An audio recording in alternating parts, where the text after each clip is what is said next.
America, my name is Osei-Frimpong. I come to you pretty often now trying to help you make your way through the next 4 years, lest you squander any opportunities that are presented to you in the next 4 years, or you fall into disrepair and disarray, because how could we be the nation that we so manifestly are? So let's first talk about the Tyson fight. The Tyson fight had me sad. I don't want to watch boxing again. I was never going to watch too much boxing, but I just thought seeing he looked old out there, and I wasn't emotionally prepared to see an old man get beaten up like that. Still not go down. It wasn't particularly brave. It just seemed superfluous, and I felt like a voyeur in a way that was a little bit disgusting. I wanted to see a vital knockdown or a vital. I just wanted to see more vitality, I guess. And I didn't see that. It wasn't really an expression of will. It was an expression of a lack of imagination. Because in a well-loaded world, Tyson would find better things to do with his time and energy. And I'm sure he's got bills to pay, and I don't know what his payroll looks like. And he's only 58, which means he could do another 30 years. And he's got to think about care for the next 30 years. Maybe he blew through a lot of money. And in general, I just worry that he thinks his only value to the world has to do with his ability to box and take and dole out punishment in a way that's just kind of sad. If he can't find anything more valuable to do and be with, like, his family or in public service, it's just kind of the whole spectacle made me sad. And I don't know. I find my value talking to you. And so maybe that's sad in a different way, but I think I'm doing a good work here. Anyway, our inability to deal with Tyson is, I think, tied to our inability to deal with Biden aging and our inability to deal with Feinstein aging. We don't really have a society that has a flexible enough imagination to think about what dignity in both age and decline looks like, and children. We don't know the responsibilities we have to children. So we treat everybody as if, we don't know the gradations of autonomy that are necessary. So we treat everybody as if they're either babies, infantilize everybody, or we treat everyone as if they're like fully competent and realized adults. And we have all these gray areas where that happens. Areas of dependency that we don't really have a language for. But I'm helping to develop one with you, so you're welcome. And I can't be the only one who was saddened by watching the fight yesterday. And it kind of reminded me, actually, when I was a young boy, of waiting for Geraldo Rivera to open up Al Capone's vault and finding out that there wasn't much there or nothing there, and it was all kind of a hoopla. It was really, I found kind of Tyson's fight more disappointing than almost Trump's election. So I don't know, deal with that. I was emotionally prepared for Trump's election, I think, in a way that I wasn't really emotionally prepared to just watch Tyson stagger. Not really, but not get knocked down, but not really put up a fight either. It was just, I don't know, maybe the whole thing was scripted. That doesn't make it better or worse. It just makes the whole, I'm just sad. Sad about the whole thing, but I think it's important that we process this as a community. So go ahead and process this as in the comment section. So yeah, I'm 47 years old. So the 80s were 40 years ago, and I just remember as a young boy, baby Jessica, the Challenger exploding, and then getting hyped for Geraldo Rivera to open up Al Capone's vault and find out there's nothing there. But it was except a lot of hype. So I think there's something to be said for what that means for my people. So let's talk about, now I'm going to do what I do rather often, but in a different way, talk about gatekeeping parents responsible for the rightward slide of our young boys, right? So the idea is that you pour in your kids with knowledge. So you pour knowledge into your kids so that when they're beset by marketing in the outside world and more pernicious views, they have a grounding that is grounded in their knowledge and spiritual awareness. And that's part of what it is to be a parent. Not only to keep them fed and keep them clean, but to pour into them such that they are strong enough to withstand the ideological onslaught that is the outside world. However, liberals don't take that part of parenting very seriously, and they're not very good at it. They just want to make their kids happy. So their kids are then fodder for all sorts of bad marketing. And when they have questions that their kind of superficial wisdom when the superficial wisdom of their liberal parents is exhausted and they have real questions, and they go to, guys like Andrew Tate or, Jordan Peterson or, Scott Galloway's guys right now, guys who mix a lot of good with a lot of bad in ways that the kids don't have enough insight to discern what is what. So they take the whole thing whole cloth. And I think that's unfortunate. I'm making up for a lot of bad parenting with my podcast. One, I try to do things like this show so that parents just raise better kids and are more serious about the business of raising kids and don't just leave it to institutions to do. And so you can actually pour into your kids directly. But two, if you're a kid watching this, I try to do it because I try to model just kind of a different way to be cool. A different way to be cool. And there's a way in which I am cool. And if you support me being cool, I think you should go to www.funkyacademic.com and kick in $5, $15, or $50 a month so that I can keep doing what I'm doing. And I do this show for the mothers and grandmothers who might have screwed up a generation. I'm not necessarily pointing you, but want to make it up to the next generation by probably checking other bad parents in helpful ways. And in helpful ways. So that's my contribution to the world. I can't throw a punch or take a punch, but I think I can contribute this way and feed my family doing this. Anyway, so gatekeeping parents are a phenomenon where one of the parents, often the mother, keeps the father from actually interacting with the kid. And with liberals, this kind of happens in an unbecoming way, because then if the father actually says no, this is my kid too, and you don't know what you're doing, it's misogyny and patriarchy and men telling women what to do, when really part of what it is to be parents is that we tell each other what to do and we work solutions out together. But if any encroachment is a guy telling you what to do in a bad way, then your quality of autonomy, your quality of individual liberalism has made it almost impossible for you to be a good parent with somebody else. Because part of what it is to be a good parent is not only to be good with a kid, but to be good with the other parent and work with the other parent to create a household or a life or a conceptual scheme for the kid. And if you're not up to that, because you have to give a little bit, you're too philosophically rigid in your way, then you end up being a gatekeeping parent. And if you're a nice guy with a gatekeeping parent, you let her continue gatekeeping, and then you just have to deal with the fallout when she screws up your kids. And that's what I see in a lot of Gen X parents. I see a lot of liberal moms who were so sure they knew what they were doing that they gatekept the dad away, and now the kids are screwed up.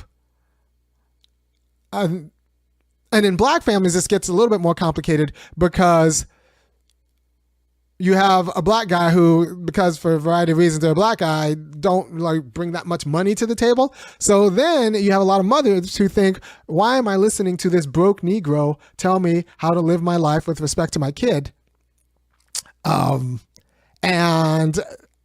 that breaks up a lot of black families, when it turns out that although the guy was broke, it turns out he was actually better at this thing. He understood a little bit more of the world, or just was better at raising both your daughter and son than you were, or at least you could have incorporated his wisdom in a way that you didn't think you needed to. And that's a story all over America, because we tell women that they're enough.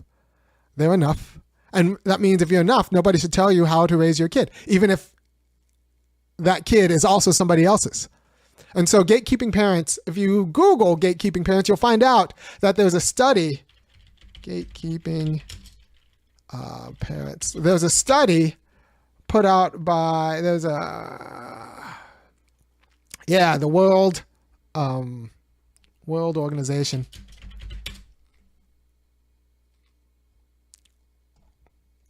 That it's like a third of married parents admit to like and toward gatekeeping, where the mother doesn't really let the father interact with the kid in a meaningful way because probably they have different understandings of what it is to be like a successful parent, and the father has ceded that role to the mother because maybe the mother does more work, and then there you go. But even if you do more work, if what matters is how well you do it. So if it's not, maternal gatekeeping is the term of art. If you're not doing it very well, it doesn't matter if you're doing more of it. You need to do it better, and that is one of the issues with maternal gatekeeping that we need to address. Someone telling you how to do your job, and you know what that means. And I support like fathers directly parenting their kids. If you're the better parent, then parent your kids. Like do more of the parenting. So I have an issue of that. And I do think a lot of the rightward slide of young boys who used to be Bernie bros or whatever just didn't have enough content from their family. So they succumbed to, the uglier end of the manosphere that promotes a quality of Trumpism I personally find unbecoming. Right? But had they been raised by me or by the people who listen to me or just by a little bit more, thoughtful parents who like weren't as pathetic as in like ruling their kids by pathos, like they would have done a better job. You gotta be tough with these kids when you're pouring into them. And you can't, there are so many mothers who actually talk to kids as if the kids should feel sorry for the mothers, because unfortunately that's a way we've taught some women to kind of communicate with the world, as if the world is always liable to feel sorry for them. And so they speak with the kids and are surprised when the kids don't feel sorry for the parent, because the kid is the kid. And in general, people should be like more sensitive to the kids and not expect the kid to take care of the parents' feelings, but it should be the other way around. But we get this confused, and for a variety of reasons, liberals are the worst parents in the United States, and I think liberal mothers are the worst. They're the worst. White liberal mothers are the worst. White liberal single mothers might be like half their kids come out in trans. But really white liberal single mothers are the worst. And a lot of it because they don't know what they know. They don't know what they think they know. And it ends up with kind of a disaster. Because they also don't take instruction from like men. They don't take instruction very well. So you don't know what you think you know, but you don't take instruction very well. And it's not just about you, it's about the kid. And that's just like, so that set of white liberal mothers are the worst parents in the world. And I'm sure all of their kids now get man advice from Andrew Tate. Because whatever they were pouring in, the parent wasn't sufficient. Right. And so there's a guy named Corey Robin who actually wrote a book called The Reactionary Conservative about how a lot of conservatives come from reacting from the hypocrisies of liberalism. So if your parenting is like shot through with hypocrisies, you can't be surprised when your kid actually just sees through the hypocrisy and goes to the real deal, which is going to be, the quality of your actions that you lied to yourself about and lied to other people about, that are actually just what it is. And your kids see through the lies and then become conservatives because they actually want to live in truth. All right. So gatekeeping parenting is a thing. It's especially a pernicious thing about liberal and left families, because the mother might not understand that part of what it is to be a parent is to kind of share the responsibility, and might take any encroachment on their parenting as an assault against their autonomy. How dare you tell me what to do with my kid? How dare you? Tell me, how dare you tell me what to do with your kid? And how dare you be broke and tell me what to do with my kid if you're the black version of that? And that just ends up with family disillusion, right? So we need a war against gatekeeping parenting, and we need to promote a quality of problem solving and compromise that is mature, both with the parents and with the kids before people get married. And I think you should listen to this podcast before you go to any premarital counseling, because they'll tell you stuff like happy wife is a happy life. But you keep your wife happy in a way that screws up your kids, because you don't want to tell your wife things that she's doing wrong, because that'll make her not happy, but it might fix the things she's doing wrong with respect to the kids, right? So, your kids have funny issues with food because your wife doesn't admit that she's a bad cook. Your kids have funny issues with all sorts of things because of your wife's blind spotted parenting. And if your job is to make your wife happy no matter what, then you're never going to fix those issues. And then your kid's going to seek answers elsewhere. And then, the interweb is full of answers.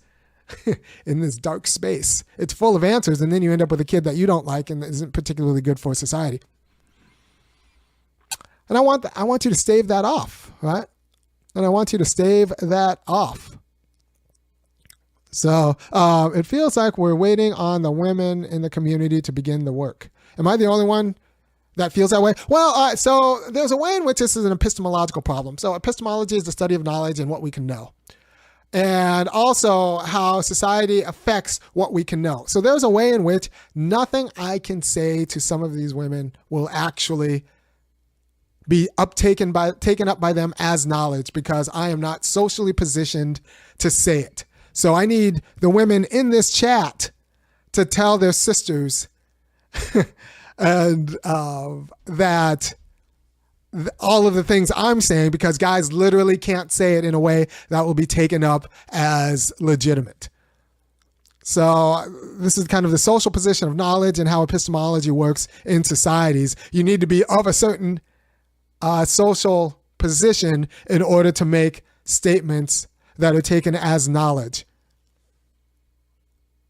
right? And a lot of black guys are not in that social position, so our statements are not taken up as knowledge. So there's a way in which only women can fix other women, especially if the women are really broken by a quality of feminism that says that they don't have to listen to any man.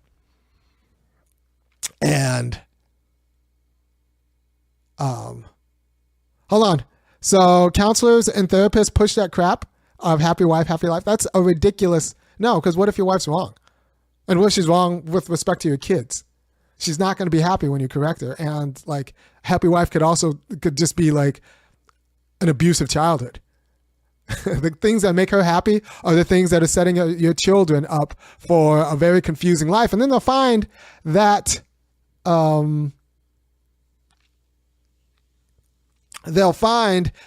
quality of wisdom that'll get them through their bump someplace else. And that someplace else will be a dark place. Will be some sort of hustler. So that's a problem. And, we need to start taking accountability of all of our institutions, including the family, and especially the family, for some of the untoward aspects of our political life, right? So if young men are shooting to the right, and if you talk to any feminists, they'll tell you that they do most of the child rearing and housework, then where's the accountability for why, sons are shooting to the right? You want the praise and the kudos for doing most of the work, but you don't want the accountability for when you do the work bad. And this bleeds into public education. If you don't know, it's hard to keep these teachers accountable. So that's a problem. And we have to try to, seek accountability, the appropriate amount of accountability, that will actually help us get through our problems. So holding gatekeeping parents accountable for the untoward habits of their sons and daughters, is part of the job, a lot of you would have been better off if you listened to the other parent more and took them seriously. And part of parenting is actually kind of figuring it out with someone else. If you don't think that, if you think the kid's yours as a piece of property, your sole property, and not like a community being, then you're going to screw this up. You're going to screw this up. And yeah, if you don't think anybody should have to tell you what to do, I'm sorry, but like your spouse is entitled to tell you what to do. And this goes both ways. This isn't a gender thing. Both spouses have to tell each other what to do when like dealing with community things, including children. That's part of what it is. So if you've been indoctrinating the idea that it's nobody's business to tell you what to do, then you're going to be a bad spouse. You're going to be a bad parent because you're not going to listen to the other parent. Because if they can't tell you anything to do in any other aspect, they can tell you what to do with respect to the child you share. That's part of what, like, them being able to control and conform your behavior and why you have to work this out probably beforehand. It's part of what it is to be a mature parent, to work with the other parent. Not just care about the kid, but to work with the other parent. And if you can't do that, then you're not up to parenting. If you can't work with the other parent, you're not up to parenting. So gatekeeping parenting is a shocking maternal gatekeeping. Google it. Gatekeeping parenting, a shocking number issue among married parents, and I think among unmarried parents, it's what splits them up. It's what splits them up. And it's a epistemological problem because there's this idea among liberals that like no man can tell a woman what to do. When you share a kid, it's literally both people's job to tell the other what to do and work it out. So that's my insight. By the way, if you appreciate what I'm saying, which I think you should, go to www.funkyacademic.com, kick in $5, $15, or $50 a month, and I will keep doing this. This is a Saturday show. I just want to get this off my chest because that Tyson fight had me feeling some sort of way, and I think if we can't figure out why we were so okay with Tyson, we probably can't figure out why we were so okay with Biden's mental decline and Feinstein going brain dead in office. This is all part of the same kind of moment where we just don't know how to deal with old people and we don't really know how to deal with children. And we just treat people as if everybody's at the height of their powers or completely invalid. And there's this middle spot where like we need to be a little bit more socially responsible and responsive as a society to give these people dignity. Now, I don't know what Tyson's bills look like. I don't know how many people he has on payroll. I don't know how many people he has on payroll. I don't know what he thinks his legacy is to his kid, but it's just sad to see a grown man who thinks his only worth is getting pummeled or pummeling. And that's what his life amounts to. It's really like boxing is already kind of a bad sport, but to see that, yeah. Oh, so Kim Kardashian's looking for sympathy after raising kids alone after divorcing Kanye. Well, you shouldn't have divorced Kanye. You married Kanye for better or for worse, and I don't know. Look, man. Yeah, Tyson fights sad. Maternal gatekeeping is a problem. And the rightward slide of young boys has a lot to do with not being able to hold liberal parents accountable for not pouring in enough content into their kid to root them on the correct side of politics. All right? So a lot of it's chasing away the Bernie bros. A lot of it's just parents not actually teaching kids